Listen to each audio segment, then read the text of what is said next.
How's it going, everybody? I am back with some more Magic with the new Bloomburrow set. The Midweek Magic this week was pretty fun because it is a format where you build a deck entirely out of the new Bloomburrow cards. So, as you can kind of see here, I built a lizard deck. I've been really enjoying lizards, even in standard. I've built around it probably the most, so I've got a lot more of the rares for it than I do any of the other archetypes. I'm getting pretty close with some rats and some stuff too, and I've been playing with Rotten Mouth Viper in mono black, which has been a lot of fun. I've been playing with a little bit of Golgari Landfall, which has been fun. This Iridescent Vine Lasher is good in pretty much every deck, especially if it mana ramps, so Golgari's been fun. I even have it in my Rotten Mouth Viper deck because it has the offspring mechanic, so you can generate multiple of them to use as sacrifice fodder for Rotten Mouth Viper.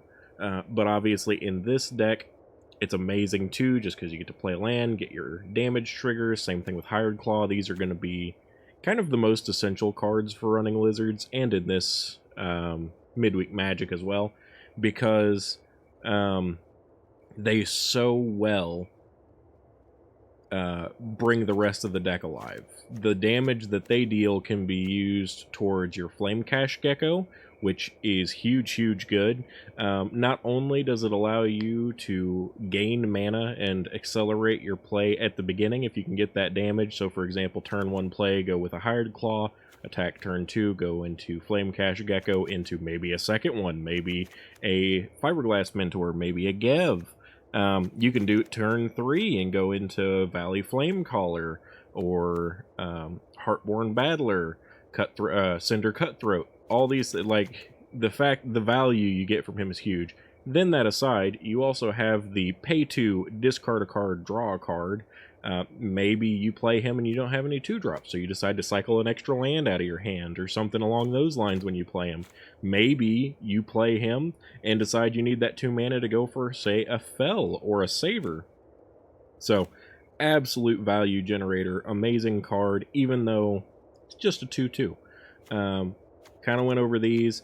Hired Claw can be extremely dangerous. As I said, every time a lizard you control attacks, it deals 1 damage to your opponent, so it doesn't even have to be the Hired Claw that attacks, anything like that. So a lot of value there, a lot of value. And then if you've dealt damage to an opponent this turn, you can put a 1/1 counter on Hired Claw for 2. So for example, say you don't have a 2-drop play, something like the Flame Cash or anything like that that you need to do immediately, you can attack with the Hired Claw, deal 1 damage, and say they try to block with a 2/2 or something like that, you can pump him immediately into a 2/3 and take out that creature as well.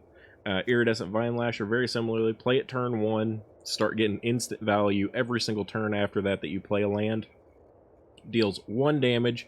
If you end up getting it turn 3 or later, you can go for the Offspring 3-drop to get 2 of them. There are absolutely turns where I'll play this on turn 3 with the Offspring, then play a land, or turn 4 on with Offspring, and then play a land afterwards to get that extra value. A great segue into this, in fact, is say turn 3 you play a Valley Flamecaller, then turn 4 you have a land, you have the Vine Lasher, you can play the Vine Lasher with Offspring, play a land, then it immediately does 4 damage to your opponent just from playing land because you have the Flamecaller out on the field. Absolutely beautiful. The Valley Flamecaller is, in my opinion at least, the MVP of this deck. It, in standard, in this, and whatever iteration, is the card that is making your whole deck so much more dangerous. It being there immediately makes it so every trigger from Hired Claw when you attack with a lizard is now 2 damage. Every trigger from Iridescent Vine Lasher when you play a land is now 2 damage. Gev, amazing card by the way as well. It is legendary, so you could say that's why I'm running it as a 3 of in the deck instead of a playset, but in all actuality it's just that I only have 3 Gevs so far. Unfortunately, it's one I still haven't finished my playset of. So I would still run it as a 4 of, honestly. But when Gev enters the battlefield, nothing special happens. He does have a ward for pay 2 life, which makes him a little bit more annoying to get rid of. Not really. Like, people want to kill him. They will pay that ward. They will try to get rid of him. No big deal, you know. But other creatures you control enter with an additional 1/1 counter on them for each opponent who lost life this turn. So, essentially, as long as the opponent has lost life, whether that be from Vine Claw or Vine Lasher, Hired Claw, any means, all your creatures will gain life, or not gain life, gain 1/1 counter when they enter. So he has a second part as well. Whenever you cast a lizard spell, he will deal 1 damage to target opponent. So literally everything in this deck is a lizard. Now, I will say to that, every creature in this deck is a lizard. I would recommend using Valley Rockcaller if you have it. It's another card that I don't have yet, unfortunately. Absolutely would switch out the Cindering Cutthroats for the Valley Rockcaller, though. So that would be one thing. If you're using Valley Rockcaller, it would not trigger Gev's damage ability. However, whenever Gev's damage ability triggers on any cast of any of these creatures, it's automatically going to make it to where any creature you play that turn is going to gain that 1/1 counter because his own trigger causes it as well. And that trigger, just like for Hired Claw and Iridescent Vine Lasher, also get adjusted by Valley Flamecaller because it is a lizard. Now, for example, if you were going to take into account the Valley Rockcaller with Valley Flamecaller, the Valley Flamecaller does not boost the Rockcaller in any way. However, the Rockcaller is a squirrel that does play off of lizards. So you could have it in here, and anytime you attack with the Valley Rockcaller, it is going to drain your opponent for life and gain life for you based on the amount of lizards you have on the battlefield at that time. So that's why I say it still synergizes very well with this deck and would be used in it. Like I said, if I was going to make any amendments to this deck right off the bat right now, I would take out these Cindering Cutthroats, add 1 more Gev, and take out this Heartborn Battler, and add probably a whole playset of the Rockcaller. I do not have the playset of the Rockcaller. I don't have any Rockcallers, in fact, otherwise I would cycle or switch some of these around. That being said, the Heartborn Battler haste whenever a player casts their second spell each turn, meaning you or your opponent. Heartborn Battler deals damage to target opponent. So if your opponent plays 2 spells, 2 creatures for blockers, what have you, it will deal damage to target opponent for you. And then if you play 2 spells on your turn, it will deal 2 damage, or it will deal, 2 damage to target opponent. So, very nice. Still a very good card. I only have it as a 1-of, or again, I would probably take out some of these Cindering Cutthroats for more Heartborn Battlers. And it's probably not what I would use in the final version of the deck. I don't use it in Standard, but because of some amendments for this being only cards that are available in Bloomburrow, I have it in here. Because this version of the deck does not have Laughing Jasper. Laughing Jasper is also amazing in Lizards if you haven't already given that a try. And then the Cindering Cutthroat, kind of just a placeholder in here. Like I said, there are a lot of other things that I would use instead. But that being said, it's specifically those rare cards that I don't have yet. This thing, in my opinion, is better than a majority of other lizard options that are common or uncommon.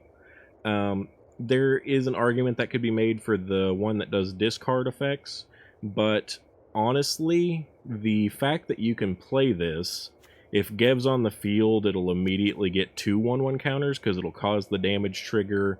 It'll get the 1/1 counter from Gev, and then it'll get the 1/1 counter from its own ability of the opponent having lost life this turn. It is very good. It usually comes in either as a 4/3 or a 5/4, and you have the ability to pay 2 and give it Menace, which late game can be pretty huge if people are trying to just chump block it because it is a larger damage dealer, and forces them to give up 2 creatures or makes them not able to block at all. Though I will say I've been running into a very high amount of rabbits, bunnies, I don't know what they're called, in this Midweek Magic event, and so lots of chump blockers. So he's been very helpful though. I kind of skipped over it, but Fiberglass Mentor, another absolutely amazing lizard. 1 black, 1 red, 2/1. My one hate for this card is that it is a 2/1. That 1 toughness sucks. However, at the beginning of your second main phase, so after your attack step, if an opponent lost life this turn, exile the top 2 cards of your library, choose one of them, and until end of turn you may play that card. This lets you pull land. This lets you pull creatures. It lets you pull... You can get so many things. So whenever you have this Fiberglass Mentor on the field, whenever possible, it is best to not play any cards on your first main, get your attack step out of the way, get whatever damage you can deal in those 2 phases over with, then go to your second main and play whatever is exiled first before you go from there. Because if you need a land, or even if you have a land, you can get a land from this. If you don't have, like, say, for example, it pops 2 lands. You can get your land for turn from that and keep whatever one you have in hand still there. Maybe you don't have a land for turn. It can help fetch that. Or, for example, if you have plenty of land and don't need any at all, it can fetch for you something that could be like a Valley Flamecaller or something like that. And yeah, you miss out on a little damage by playing that after your first main phase, but if you didn't already have it and got it from the Fiberglass Mentor, then, well, you just got a huge boon. So, anyway, I'll go over a little bit more. I've got the land and my instant sorceries, yada yada. I do have Fell. I don't love Fell. It is sorcery speed. I would not use it in the standard version of this deck. However, your destruction cards are much more limited in this Bloomburrow format with Midweek Magic. So I have a few Fell in here. Savor is good. Again, I wouldn't use it in standard, but not in this deck, at least in standard. I've been using it for my Rottenmouth Viper deck, but it's very good up against that mouse that... Oh, I can't remember the name of it, but there's a mouse that's very common right now.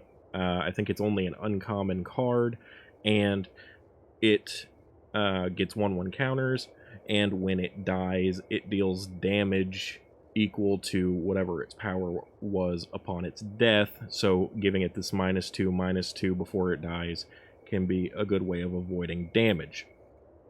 We also have Take Out the Trash. I don't love Take Out the Trash in this deck.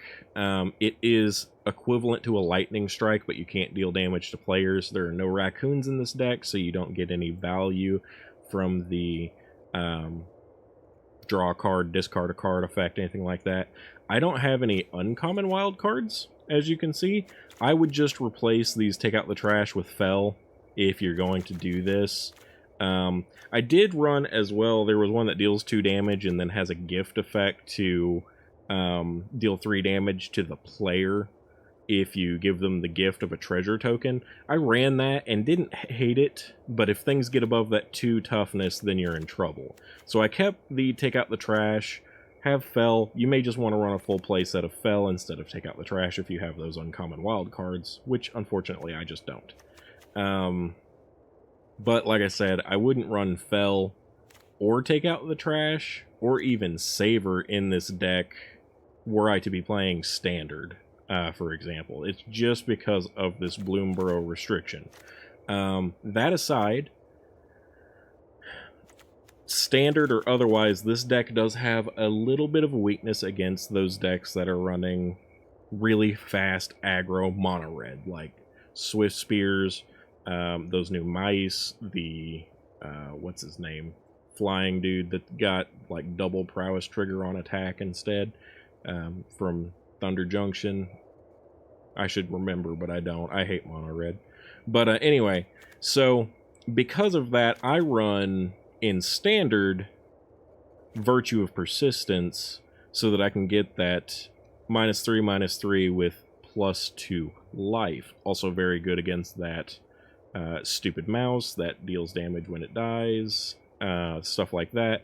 But again, we got Savor in place of that. You don't gain any life, but you do get the food token, which can gain you life, and it still does a -2/-2 effect. So that was my kind of swap out for my virtues in this deck for now. And then in the standard deck, as well as in this one, Scales of Shale. Again, for very similar reasons, you want a little bit of life gain to mitigate those really aggressive decks. But that aside, giving something indestructible as a combat trick is very good. Very good. And this almost always is a 1 cost, like just a single black cost spell, which is beautiful.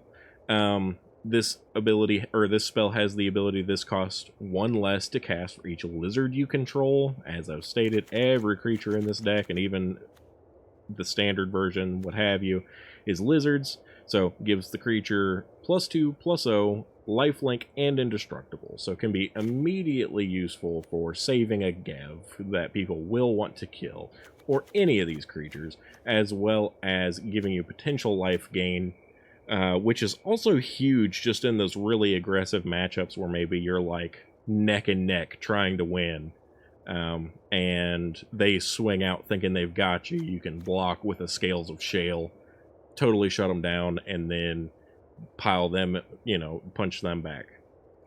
And then last things here, we got Mana Base, Mudflat Village, and Rockface Village. Both can only be used to cast creature spells, so I don't love them. That's why they're only 2 ofs, because they can slow you down. Most everything in the deck is creature decks, but if you end up with no black for whatever reason and you're really needing a fell, then you can get in trouble. I've got Fabled Passage. I only have 2 of them. Also can be really slow in opening hands, so you got to be a little bit careful about it. However, works so well with Iridescent Vine Lasher that I had to include the 2 that I do have. It's very, very good, because you get that land in, sack it, and bring in a new land, so it 2 triggers on the Iridescent Vine Lasher. And if you already have 3 land in play and you crack this, then you get that 4th land or more untapped from that point, so that's very useful. And then 3 Tree City. I have 2 of these.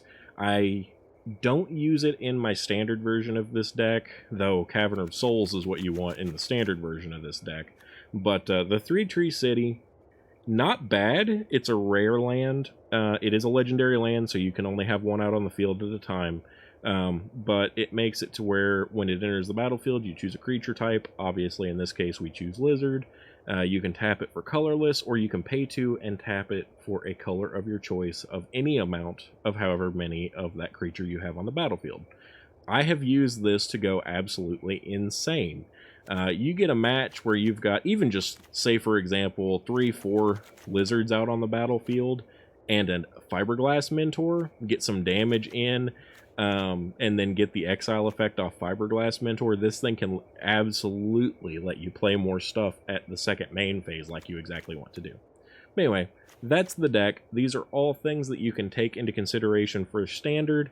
I may play a Lizard standard deck for my YouTube channel. I want to play some more Magic, and I'm actually really loving this Bloomburrow set.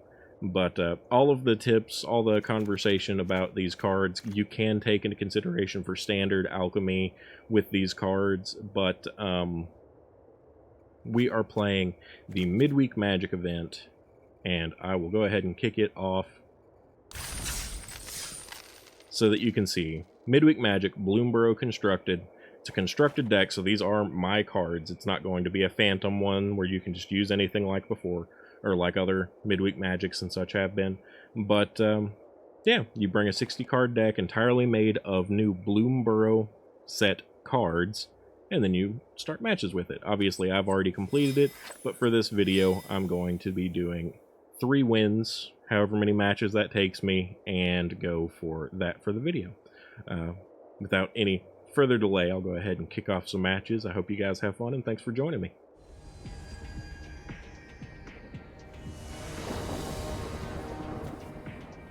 Alright guys, coming into the first match here, what do we have? I don't love it. I don't love it. Let's keep it though. I'm gonna go Fabled Passage, crack it for red, and then Gev first. I've seen people saying not to crack this until later, but I need red immediately, so I don't see much point in waiting.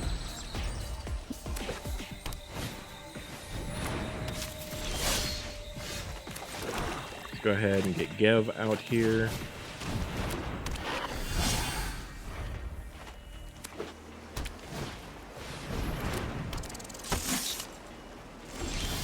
Okay, we got a third mana. Let's go ahead and go Flame Cash Gecko.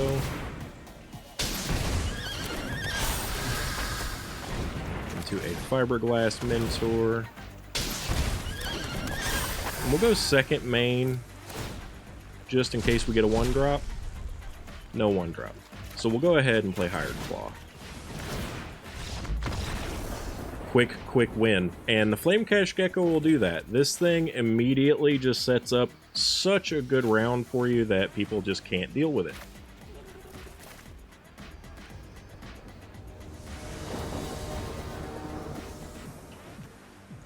Alright, coming into match 2, what do we have this time? No red. Mulligan. This is certainly better. Vine Lasher and Hired Claw. I'll drop a Cutthroat. Yeah, this one's very doable. We can't do Take Out the Trash with Rock Face, but that's not going to matter. I'm going to start with Hired Claw.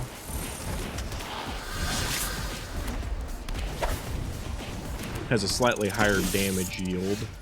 Now this is no longer an issue as well. Could go ahead and get rid of it, but I think what we want to do... And maybe that's the right thing. I messed up. Oh well, we'll go here.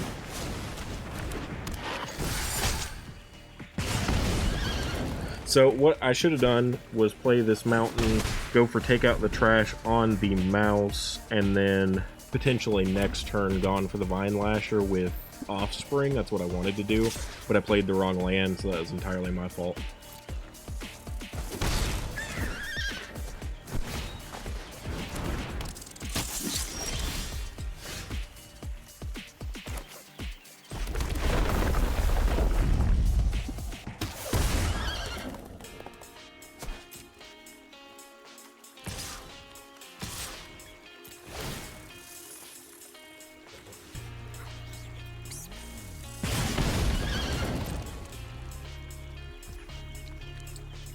So the real question is, do I go for more damage and life gain here? I feel like it's better to get the Cutthroat out for right now. But there was some real merit to just pumping the Hired Claw and then going with a little bit of the Scales of Shale.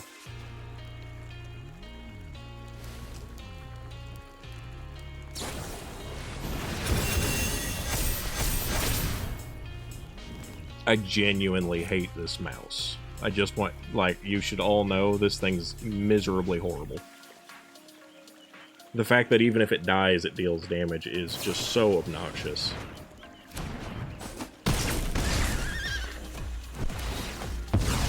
But no surprise there, that was all pretty expected.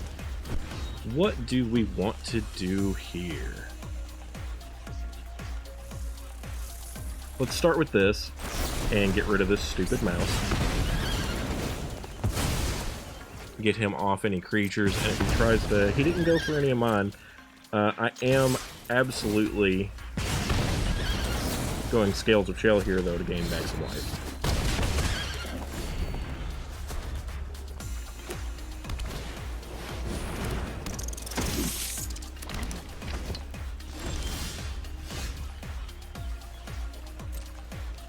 Let's do this.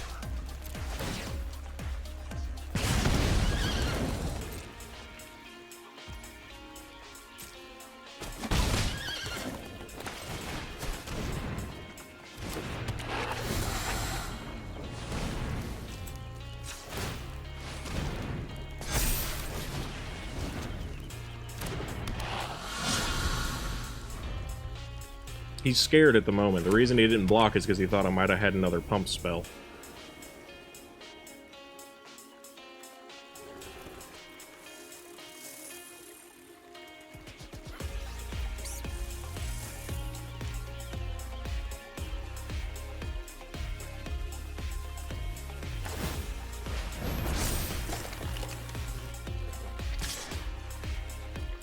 This has Vigilance and Trample.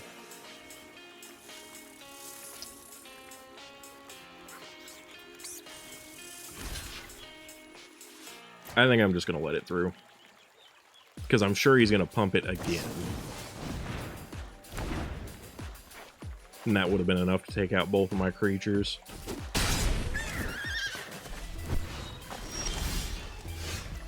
Oh, this will be nice. Here we go. I think I win here.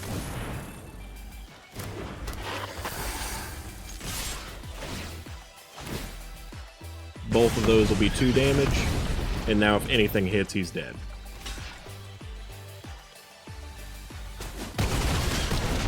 There we go. Another nice win against mice this time.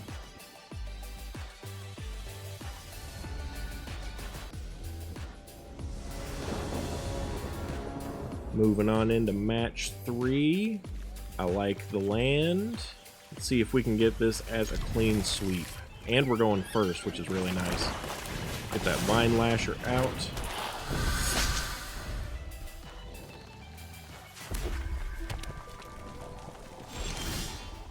No play. I think, in that case, I'm going to go Mountain.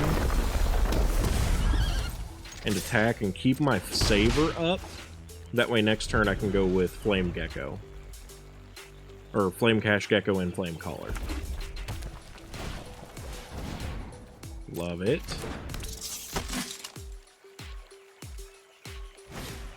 Perfect. He even went for a pump. You fool. Alright, that was really nice. So what we're going to do next, I'm going to go Swamp. Flame Cash Gecko. And Flame Caller.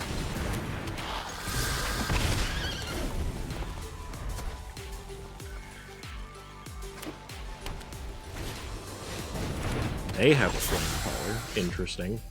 Let's go ahead and go Mountain. Into Fiberglass. And I will attack with the Flame Cash, because I don't really mind if it dies. And it would kill his Flame Caller. And then see what we get from the Mentor. Got a Saber. Think I'm going to use it just so that I don't lose anything this turn. Because otherwise I just would have sat on mana really anyway. I could have used that mana to cycle out this Mountain in my hand, but this Mountain represents 2 damage from my Vine Caller, or my Vine Lasher.